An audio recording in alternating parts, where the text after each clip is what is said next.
नमस्कार, बहुत स्वागत है आप सभी का। मैं हूं आपके साथ अस्मिता दुबे और बुलेटिन की शुरुआत करेंगे इस वक्त की बड़ी खबर के साथ। संचार साथी ऐप चर्चा का विषय बना हुआ है अभी, क्योंकि बताते चले कि संचार साथी ऐप को लेकर सियासत गर्माती जा रही है और इससे जुड़ी बड़ी खबर यह है कि संचार मंत्री ज्योतिरादित्य सिंधिया की तरफ से इसको लेकर बयान दिया गया और उन्होंने कहा कि ऐप वैकल्पिक है, चाहे तो डिलीट कर सकते हैं, कॉल मॉनिटरिंग नहीं होगी। बताते चले कि संचार साथी ऐप को लेकर सरकार की तरफ से निर्देश की बात कही गई थी। कहा गया था कि ये सभी फोनों पर होना अनिवार्य होगा।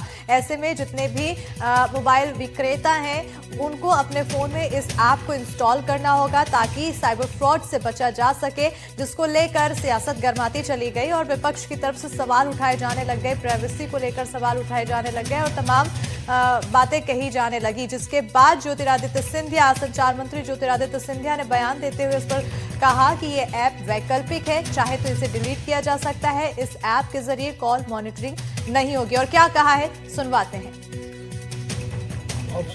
सुनिए ना, अगर आप इसको अपने फोन पे रखना चाहते हो तो रखो, अगर आप इसको डिलीट करना चाहते हो तो डिलीट करो। जिस तरीके से, उदाहरण के तौर पर आपके फोन पे जब आप फोन खरीदते हो तो उस पे कई ऐप्स आ जाती है, जैसे गूगल मैप्स भी आ जाता है। अब आपको गूगल मैप इस्तेमाल नहीं करना है तो आप डिलीट कर लो। अगर आपको संचार साथी इस्तेमाल नहीं करना है तो डिलीट कर दो। इसका मतलब ये ऑप्शनल है सर। ऑब्वियसली डिलीट कर सकते हो आप, कोई प्रॉब्लम नहीं है। सर लेकिन तो विपक्ष बात का बर्तन एक मिनट, वही तो हर भ्रम को मैं तोड़ने की कोशिश कर रहा हूँ। ये कस्टमर प्रोटेक्शन की बात है और हर भ्रम को मैं तोड़ने की कोशिश कर रहा हूँ। आपको डिलीट करना है तो आप डिलीट कर दोगे, आप कोई मैंडेटरी नहीं है। आप अगर रजिस्टर नहीं करना चाहते, मतलब कि उदाहरण के तौर पे इस ऐप का उपयोग नहीं करना चाहते तो रजिस्टर मत करो, वो डोरमेंट रहेगा। डिलीट करना है तो डिलीट कर लो। पर क्या हो, पर हर व्यक्ति को देश में नहीं मालूम कि मुझे फ्रॉड से प्रोटेक्ट करने के लिए, मुझे चोरी से प्रोटेक्ट करने के लिए ये ऐप है। तो हर व्यक्ति तक ये ऐप पहुंचाना हमारी जिम्मेदारी है। अगर आपको डिलीट करना है तो डिलीट कर दो, नहीं इस्तेमाल करना है तो रजिस्टर मत करो। जब आप रजिस्टर करोगे तभी तो एक्टिव होगा, रजिस्टर नहीं करोगे तो इनएक्टिव होगा। इसका मतलब संचार साथी ऐप हम डिलीट कर सकते हैं अपने फोन में? बिल्कुल डिलीट कर सकते हो आप। विपक्ष कुर्सी के नीचे, कुर्सी के पीछे, कुर्सी के लिए मुद्दे ढूंढ रहा है। अब सभी भ्रमों को दूर करना सरकार की जिम्मेदारी है और सारे मुद्दे मैंने आपके समक्ष रख दिए। तो देखिए, ज्योतिरादित्य सिंधिया की तरफ से बयान दिया गया और सीधे तौर पर कहा गया कि ये वैकल्पिक है, अगर आप चाहें तो डिलीट कर सकते हैं। लेकिन इसको लेकर सियासत तेज देखने को मिल रही है। सरकार के फैसले पर विपक्ष ने सवाल उठाए हैं। नए मोबाइल में ऐप को डालने को लेकर केंद्र सरकार की तरफ से निर्देश दिया गया है, जिसको लेकर अब विपक्ष की तरफ से सवाल उठाए जा रहे हैं। बड़ी जानकारी आपको दे रहे हैं संचार साथी ऐप से जुड़ी। कहीं ना कहीं यह मुद्दा अब सियासत का बनता चला जा रहा है, क्योंकि केंद्र सरकार की तरफ से एक आदेश दिया गया कि जितने भी नए मोबाइल होंगे उसमें यह ऐप डालना अनिवार्य होगा। और ऐसे में अब विपक्ष की तरफ से सवाल उठाए जा रहे हैं। कहा जा रहा है कि कॉल रिकॉर्ड होगी, निजता की हनन होगा, प्राइवेसी हनन होगा। और ऐसे में अब ज्योतिरादित्य सिंधिया ने एक तरफ बयान देते हुए कहा कि ये वैकल्पिक व्यवस्था है, आप चाहे तो डिलीट कर सकते हैं इस ऐप को, रजिस्ट्रेशन नहीं कराना है तो नहीं कराना, जरूरी अनिवार्य बिल्कुल भी नहीं है, मत कराएं। लेकिन अब इस पूरे मामले को लेकर लगातार सियासत देखने को मिल रही है। देखिए, संचार साथी ऐप पर सरकार के फैसले पर प्रियंका गांधी ने हमला बोलते हुए कहा है कि साइबर सिक्योरिटी अच्छी बात है, लेकिन आप किसी के फोन में नहीं घुस सकते हैं। और क्या कुछ कहा है सुनवाते हैं। But that's a very fine line, no? It's a very fine line between fraud is easy to report and we can see everything that every citizen of India is doing on their phone. So that's not how it should work. Okay. There should be an effective system to report fraud, and we've discussed this at great length on cyber security and this and that, and definitely there's a need for cyber security, but that doesn't mean that it gives you an excuse to go into every citizen's telephone.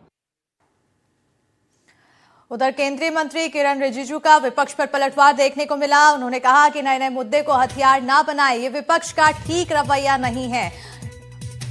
तो जिस तरह से अब सवाल उठाए जा रहे हैं संचार साथी ऐप को लेकर, तो वहीं इस ऐप के ऊपर सवाल उठने के बाद लगातार प्रतिक्रियाएं भी सामने आ रही है। किरण रिजिजू ने आखिर क्या कुछ कहा है, सुनाते हैं। ऑपोजिशन ये जो इशू ढूंढ करके लाने का आवश्यकता नहीं है।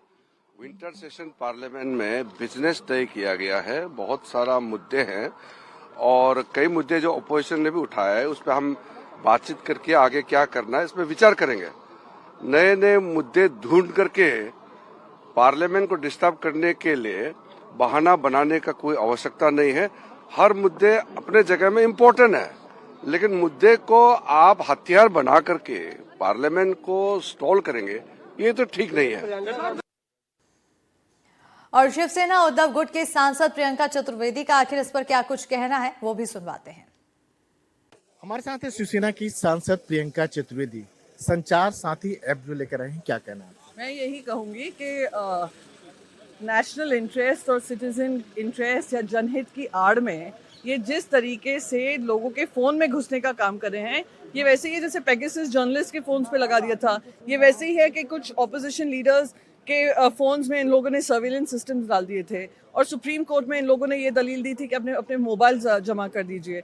अब ये हो रहा है कि सिटीजन्स को कह रहे हैं आपके हित में हम ये काम कर रहे हैं, पर आप कहाँ जा रहे हैं, किससे बात कर रहे हैं, क्या कर रहे हैं at any given point in time, क्योंकि वो ऐप अनइंस्टॉल भी नहीं कर सकते हैं, तो वो आप उनका सर्वेलेंस हो रहा है। बिग बॉस हाउस में जो लोग जाते हैं वो साइन अप करते हैं पार्टिसिपेशन के लिए, यहाँ पे तो बगैर कोई साइन किए आपको कंट्रोल किया जा रहा है। ये बहुत दुर्भाग्यपूर्ण। लेकिन 31 साल के वो कह रहे हैं कि सुरक्षा के लिए कर रहे हैं, साइबर सिक्योरिटी के लिए अरे क्या सिक्योरिटी? हम आपसे रिड्रेसल मांगते हैं कि सिक्योरिटी के बहुत अलग अलग तरीके हैं, पर पूरे देश को ही बिग बॉस हाउस बना देना वो सिक्योरिटी नहीं है।